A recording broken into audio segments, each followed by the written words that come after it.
Hello बच्चों, स्वागत है आपका डीजेस क्लासेस में। भाई लास्ट दो लेक्चर में हमने जो ज्ञान प्राप्त किया था उसी से आगे बढ़ेंगे और चीज़ों को समझेंगे और डेप्थ में जाके कि भाई किस तरीके से हीट और वर्क फर्स्ट लॉ के अंदर एक रोल प्ले करते हैं। जो बातें आपने देख ली थी फर्स्ट दो लेक्चर में, देख ली है ना? नहीं तो लेक्चर फिर देख लो। ऐप डाउनलोड कर सकते हैं, डीजेस क्लासेस की ऐप गूगल पे अवेलेबल है, वहाँ पर फ्री में आप 11 का बैच ज्वाइन कर सकते हैं। असाइनमेंट वहीं से डाउनलोड हो रही है, मटेरियल वहीं से मिल रहा है। अब टेलीग्राम ग्रुप ज्वाइन कर सकते हैं जहां पर लेक्चर्स के विषय में, फॉर्म्स के विषय में और सारी जानकारी आपको मिलती रहेगी। केवीपीवाई कब होगा, ओलंपियाड कौन सा आ रहा है, सारी रेलिवेंट डिटेल टेलीग्राम पे रहेगी। इररेलिवेंट कुछ नहीं, आप उसको भी ज्वाइन कर सकते हैं। टेलीग्राम ग्रुप के डिटेल भी डिस्क्रिप्शन बॉक्स में है। थर्मोडायनेमिक्स के अंदर हमने अभी तक जो जानकारी प्राप्त करी है वो हमने वर्क, हीट और कुछ बेसिक फंडामेंटल को भी समझ लिया है। ठीक है बच्चों, तो आगे बढ़ते हैं। आज बात करते हैं हीट एंड वर्क की। दोनों के विषय में हमने अभी तक जो जानकारी ली थी उससे आगे बढ़ते हैं। हीट एक रैंडम फॉर्म ऑफ एनर्जी है, ध्यान रखना मेरे शब्द। So energy of A system में इंक्रीज और डिक्रीज इन वेरियस वेज। और अगर हम बात करें ध्यान से, तो अगर कोई सिस्टम हीट ले रहा है, सिस्टम हीट गेन कर रहा है ना?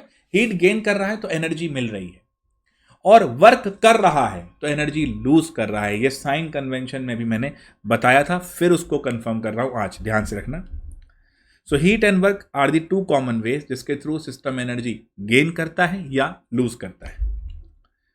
So now the heat is form of energy which flows from one system to another because of the difference in temperature. एक चीज ध्यान रखना दोस्तों प्लीज, दो बॉडी हैं साथ साथ रखी, अगर दोनों सेम टेम्परेचर पे हैं कोई हीट फ्लो नहीं होगी। अगर दोनों डिफरेंट टेम्परेचर पे हैं तो ही हीट फ्लो होगी। कहां से कहां होगी? अगर T2 बड़ा है T1 से तो T2 से T1 की डायरेक्शन में ही फ्लो करेगी। परंतु याद रखना, फर्स्ट लॉ ने डायरेक्शन के विषय में कुछ नहीं कहा। फर्स्ट लॉ ने डायरेक्शन के विषय में कुछ नहीं कहा। फर्स्ट लॉ ने खाली ये बोला कि यस, हीट ट्रांसफर हो जाएगी। स्पॉन्टेनिटी, फिजिबिलिटी के बारे में कोई जानकारी फर्स्ट लॉ में नहीं दी गई है। Make it clear. So actually heat is the form of energy which flows from one system to another because of the difference in temperature. So I hope this is clear to everyone. Heat refers to random form of energy. Sign convention: when heat is absorbed, Q is positive. Heat is released, Q is negative. And मैंने आपको अपने पहले lecture में एक चीज बड़ी clear करी थी, याद करो। T2 माइनस T1, याद है एग्जाम्पल दिया था, दो बर्तन लिए थे, उसमें मैंने दो बंदों को डुबाया था, उसने गर्म किया था। जिसका टेम्परेचर डिफरेंस ज्यादा था उसने ज्यादा हीट गेन करी थी। यहां पर आप इसको C एक हम कांस्टेंट लगाते हैं, इसको मैंने स्पेसिफिक हीट कहा था, और यहां पर अगर यूनिट मास लगा दो तो अब Q equal to MC delta T। So C can be easily find out Q by M delta T. So this is unit mass and change in temperature. So obviously change in temperature is a very crucial factor. Units obviously आते joule. Heat की बात करेंगे तो heat में अगर हम देखें specific heat तो क्या रहेगी बेटा? जूल पर डिग्री पर केल्विन, है ना? ये जूल रहेगी। ये मत लेके चलो, थोड़ा सा हो गया, चलो। सो now the next one is, ये फिर अब जूल पर इसमें आ जाएगा तो वो वर्क की तरफ मूव कर गया। सो ये कैलोरी पीपीटी बनाते हुए हो जाता है। कन्वर्जन्स, ये 1 joule erg, 1 calorie, this and this, these are the different factors. आप देखेंगे कैलोरी सबसे बड़ा, फिर जूल, फिर अर्ग, फिर इलेक्ट्रॉन वोल्ट। किसी को दिक्कत है तो बता देना कमेंट बॉक्स में। ऐप के ऊपर भी जल्दी ही मैं डाउट पूछने का भी सिस्टम ला रहा हूं दिसंबर से।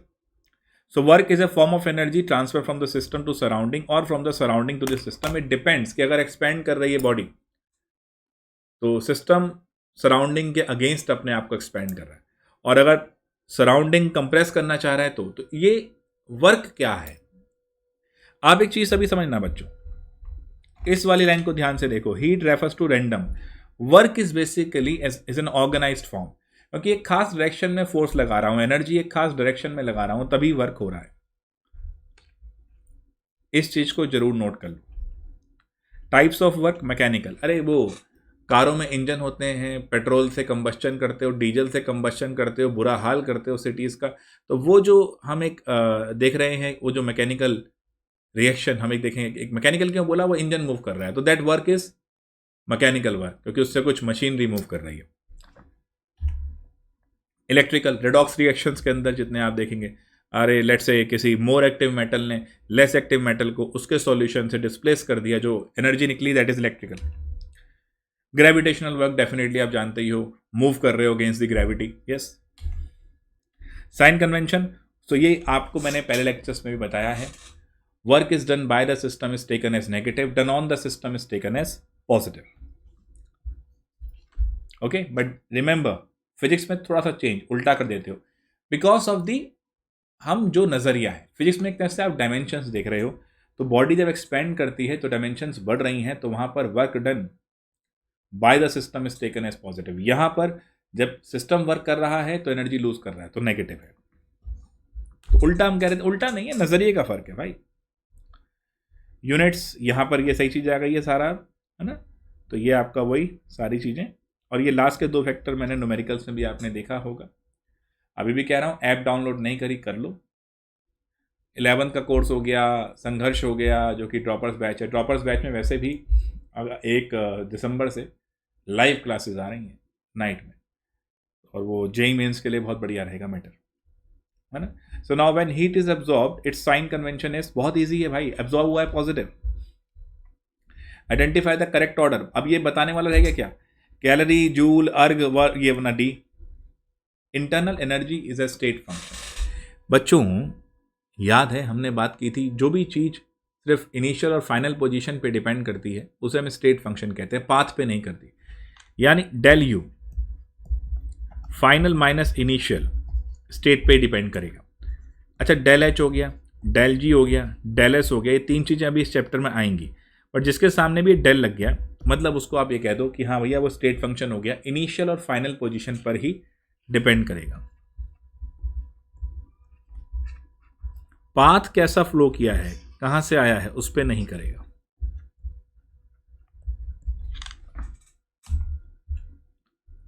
So now the internal energy. Every system has some quantity of matter associated with a definite amount of energy. This is called an internal energy, or what you can say, or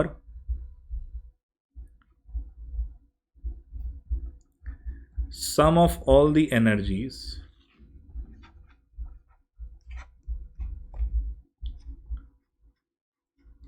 possessed by a system is known as internal energy. Majorly इसको divide कर सकते हो kinetic और potential में। इनके further change करेंगे। Potential में कौन कौन है क्लासिफिकेशन में, ध्यान से देखना। इंटर मॉलिक्यूलर एनर्जी, मॉलिक्यूल्स के बीच की जो एनर्जी है, याद है बॉन्डिंग में भी समझाया है।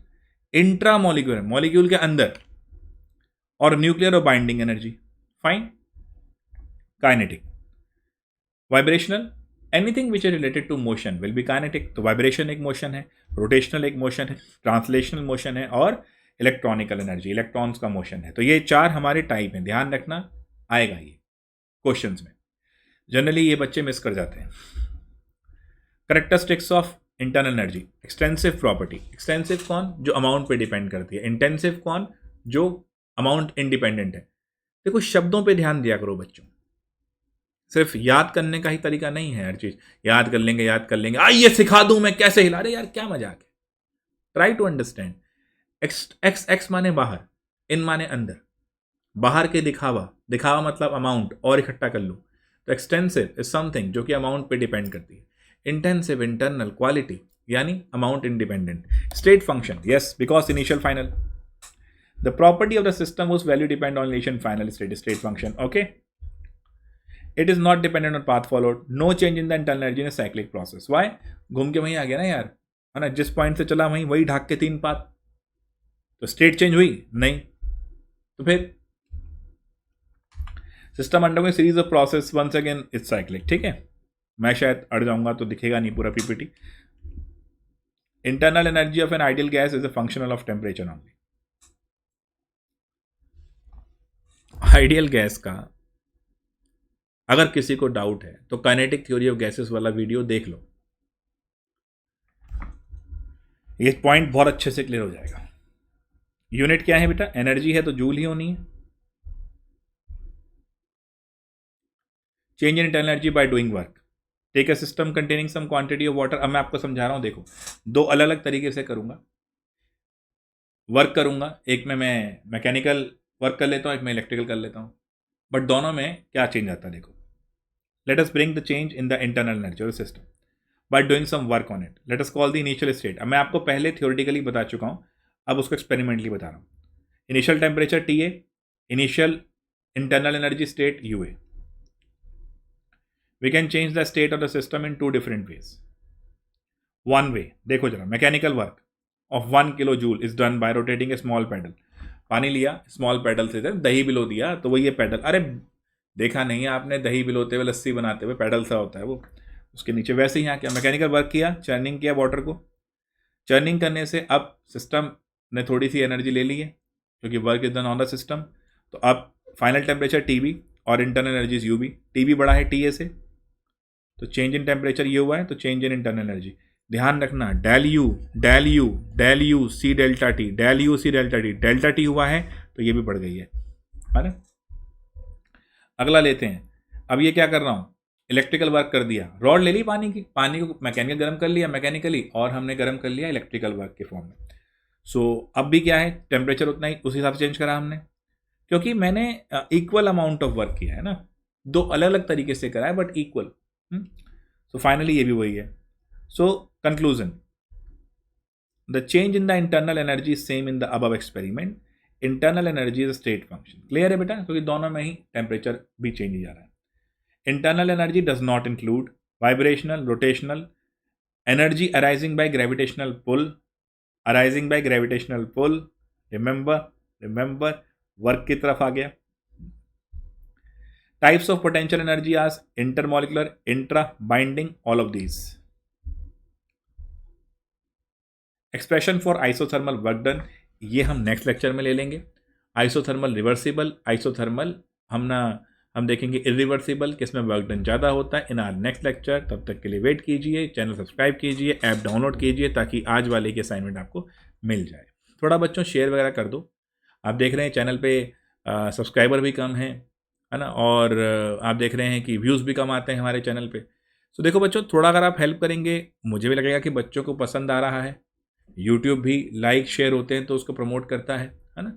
तो बड़ी जेन्युइन बात है आप लोगों से, आप करेंगे, देखो भाई सीधी बात है, ज़्यादा बच्चे देखेंगे ज़्यादा मज़ा आएगा हमें भी बताने में, है ना। तो please like share and subscribe. मिलते हैं नेक्स्ट लेक्चर में। पॉइंट थोड़ा ध्यान से समझ लेना।